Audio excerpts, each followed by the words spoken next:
Ever heard of cosplay? With over 1,000 conventions annually in the US alone, you probably have. But what is cosplay? And what goes on at these conventions? Well, today you'll see that cosplay draws people of many ages and walks of life. It's not an exclusive scene in any way, and it might just be the most inclusive of all large gatherings happening today. But not all conventions are the same, and a lot of the conventions are really all over the place, and I mean that in the best possible way. My name is Tara Dighe. I'm here at GalaxyCon in Richmond, Virginia, to give you a glimpse inside the world of cosplay and what conventions are really like.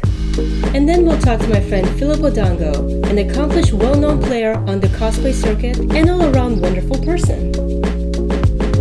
Conventions like GalaxyCon may be intimidating to outsiders. Here are a few tips to make your first convention experience a little easier.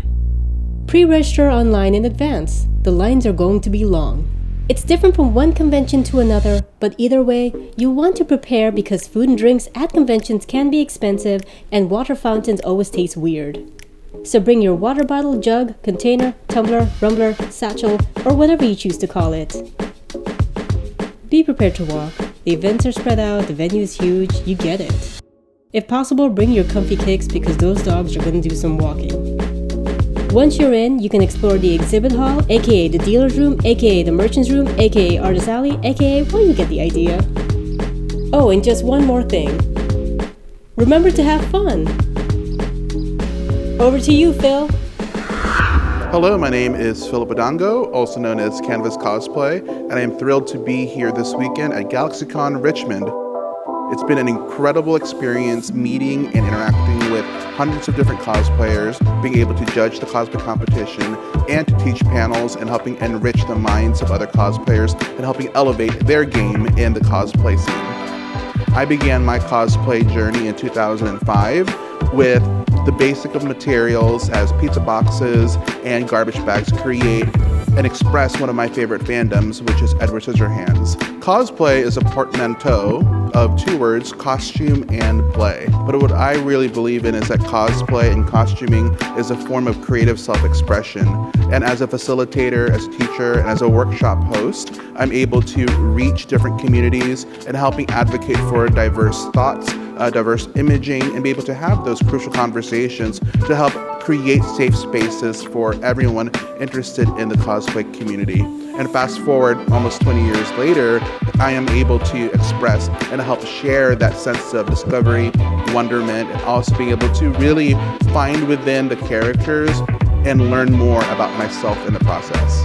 The idea of being able to cosplay the character you are inspired by creates an opportunity for anyone to cosplay, regardless of their age or their physical abilities or all kinds of isms that exist. And what's beautiful about cosplay is that it is an opportunity to explore and to try and be able to hopefully build a community around you that has a support system to create an self of acceptance. So cosplay is a warm and inviting way to not just discover about yourself, but learn about other people and their cultures and what they believe in, and sometimes even the different techniques in making costumes. And I've found that there's so much joy in cosplaying, whether you're 7 months old, 7 years old, or 70 years old. And there's so many wonderful people who have found different creative ways of expressing their characters. And we should celebrate the diversity and creative ways of how we can express our characters. Like many things in life, these conventions mean different things to different people.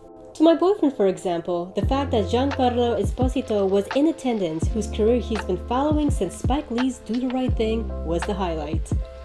He probably was much more excited about Clint Howard being there than any of the younger convention goers. I saw the DeLorean from Back to the Future, Kit from Knight Rider, unbelievable Star Wars costumes. It was overwhelming.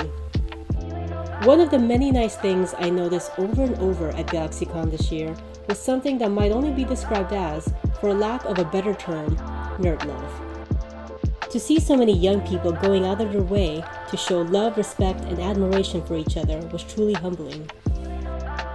Now please, don't get me wrong, these events are not just for young people. I saw entire families decked out in elaborate, well-planned costumes. I saw couples with infants in strollers too young to walk. I saw seniors there, all by themselves, dressed up and getting in on the fun. I saw people with mobility issues that somehow managed to create some of the most impressive cosplay displays at the convention. But most of all, I saw people unified in a wonderful social experiment where the negativities of life get placed on hold, and a world where only creativity and kindness exists, if even for a moment. Where we can relive, recreate, and remix some of the most powerfully creative influences from our lives and share with others who get joy from the same things.